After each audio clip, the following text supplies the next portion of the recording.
Hello ಸ್ನೇಹಿತರೆ, ಈ ವಿಡಿಯೋಲ್ಲಿ ನಾವು ಕನ್ನಡ ವ್ಯಾಕರಣ ಕಾರ್ಯಪತ್ರಿಕೆ ಅಂದ್ರೆ ವರ್ಕ್ಶೀಟ್ ಒಂದನ್ನ ನೋಡೋಣ.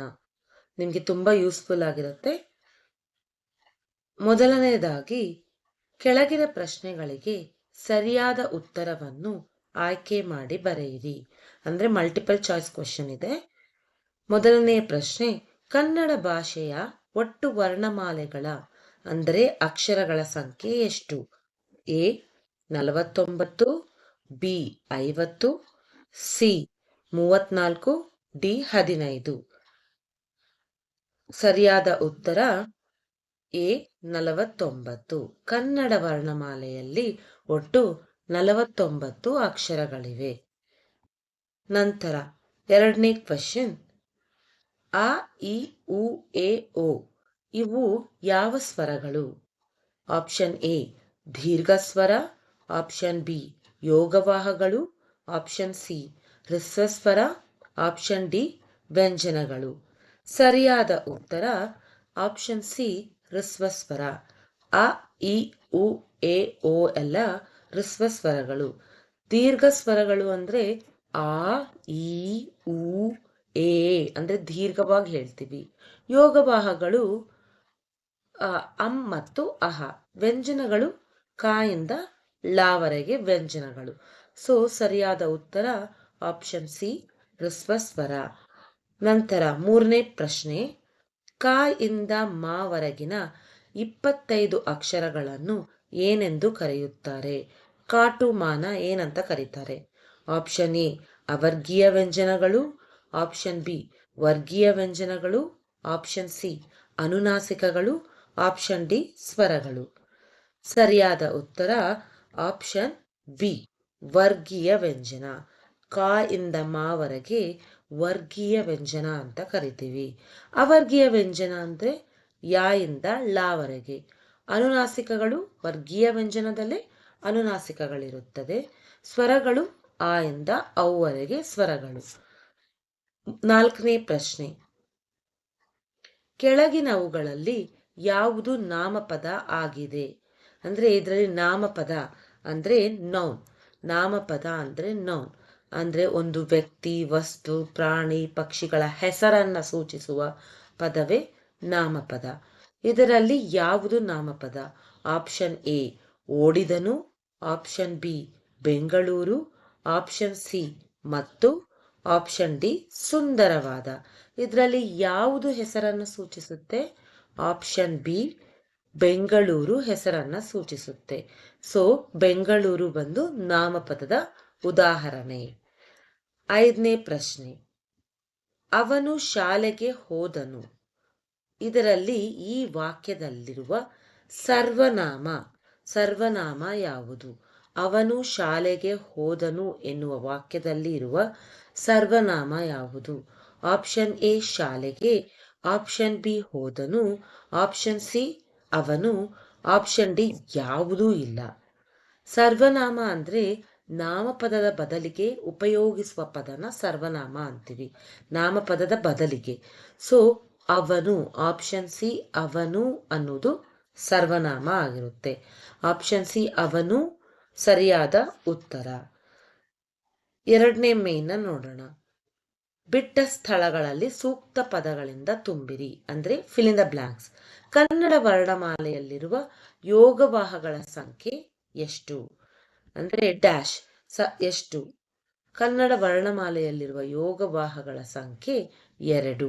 ಅದು ಅಂ ಮತ್ತು ಅಹ. ನಾಮಪದದ ಬದಲಾಗಿ ಬಳಸುವ ಪದವನ್ನು ಡ್ಯಾಶ್ ಎಂದು ಕರೆಯುತ್ತಾರೆ. ಏನಂತ ಕರೀತಾರೆ? ನಾಮಪದದ ಬದಲಾಗಿ ಬಳಸುವ ಪದವನ್ನು ಸರ್ವನಾಮ ಅಂತ ಕರೀತಾರೆ. ಸರ್ವನಾಮ ಅಂತ ಕರೀತಾರೆ. ನೆಕ್ಸ್ಟ್, ನಂತರ ಮೂರನೇ ಪ್ರಶ್ನೆ, ಒಂದು ವಸ್ತುವಿನ ಅಥವಾ ವ್ಯಕ್ತಿಯ ಕೆಲಸವನ್ನು ತಿಳಿಸುವ ಪದಕ್ಕೆ ಡ್ಯಾಶ್ ಎನ್ನಲಾಗುತ್ತದೆ. ಅಂದ್ರೆ ಅವ್ರು ಮಾಡೋ ಕೆಲಸವನ್ನ ತಿಳಿಸುವ ಪದಕ್ಕೆ ಏನಂತ ಕರೀತಾರೆ? ಕ್ರಿಯಾಪದ ಅಂತ ಕರೀತಾರೆ. ಕ್ರಿಯೆಯನ್ನು ಸೂಚಿಸುವ ಪದ ಕ್ರಿಯಾಪದ ಅಂತ ಕರೀತಾರೆ. ನಾಲ್ಕನೇ ಪ್ರಶ್ನೆ, ಕ ಪ್ಲಸ್ ಆ ಸೇರಿದಾಗ ಉಂಟಾಗುವ ಅಕ್ಷರ ಡ್ಯಾಶ್. ಕ ಪ್ಲಸ್ ಆ ಸೇರಿದಾಗ ಉಂಟಾಗುವ ಅಕ್ಷರ ಕ. ಇದು ಗುಣಿತಾಕ್ಷರ.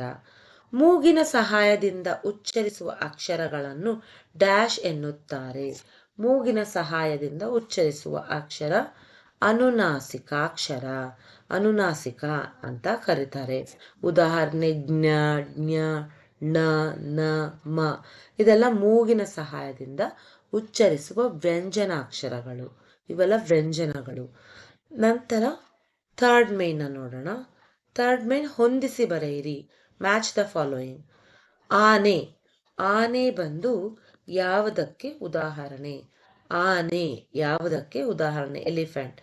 ಆನೆ ಬಂದು ಸರ್ವನಾಮ, ಸರ್ವನಾಮ ಅಲ್ಲ ಸಾರಿ, ನಾಮಪದವಾಗಿರುತ್ತೆ. ಆನೆ ಹೆಸರು, ಪ್ರಾಣಿಯ ಹೆಸರು, ಆದ್ದರಿಂದ ಆನೆ ನಾಮಪದ. ಅವಳು ಅನ್ನೋದು ಯಾವುದು?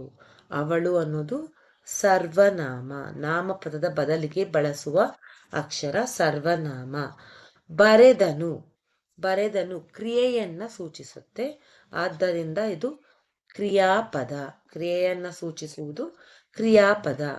ಜ್ಞ, ಣ, ಜ್ಞ, ಣ್ಯ, ಣ, ನ, ಮ ಅನ್ನುವುದು ಅನುನಾಸಿಕ ಅಕ್ಷರಗಳು. ಊ ದೀರ್ಘ ಸ್ವರಕ್ಕೆ ಉದಾಹರಣೆ. ಇದು ಗುಂಪಿಗೆ ಸೇರಿದ ಪದವಾಗುತ್ತೆ. ನಂತರ ಉತ್ತರ, ಪ್ರಶ್ನೋತ್ತರವನ್ನು ನೋಡೋಣ. 4ನೇ ಮೇನ್. ಕೆಳಗಿನ ಪ್ರಶ್ನೆಗಳಿಗೆ ಒಂದು ವಾಕ್ಯದಲ್ಲಿ ಉತ್ತರಿಸಿ. ಪ್ರಶ್ನೆ ಏನಂತ ನೋಡೋಣ. ಗುಣವಾಚಕ, ಗುಣವಾಚಕ ಅಂದ್ರೆ ಏನು ಎಂದರೆ ನಿದರ್ಶಕ ಸಹಿತ ವ್ಯಾಕರಣಿಸಿ. ಅಂದ್ರೆ ರಿಯಲ್ ಟೈಮ್ ಎಕ್ಸಾಂಪಲ್ ನೀವು ಕೊಡಿ. ಗುಣವಾಚಕ ಅಂದ್ರೆ ಏನು?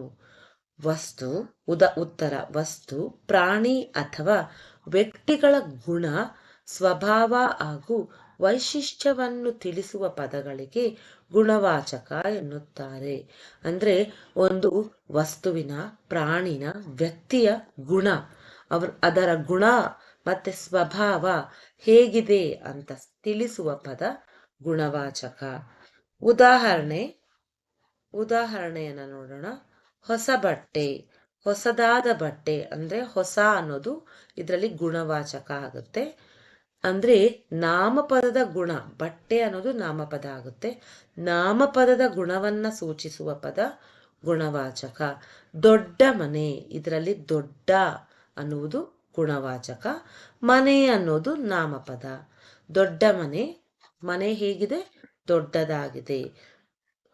ಒಳ್ಳೆಯ ಹುಡುಗ, ಒಳ್ಳೆಯ ಅನ್ನುವುದು ಗುಣವಾಚಕ, ಹುಡುಗ ಅನ್ನುವುದು ನಾಮಪದ. ಒಳ್ಳೆಯ ಹುಡುಗ, ಒಳ್ಳೆಯ ಗುಣವಾಚಕ.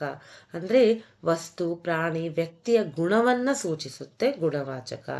ನಂತರ 2ನೇ ಪ್ರಶ್ನೆ. ವ್ಯಂಜನಾಕ್ಷರಗಳು ಎಂದರೇನು? ಅವುಗಳಲ್ಲಿ ಎಷ್ಟು ವಿಧ?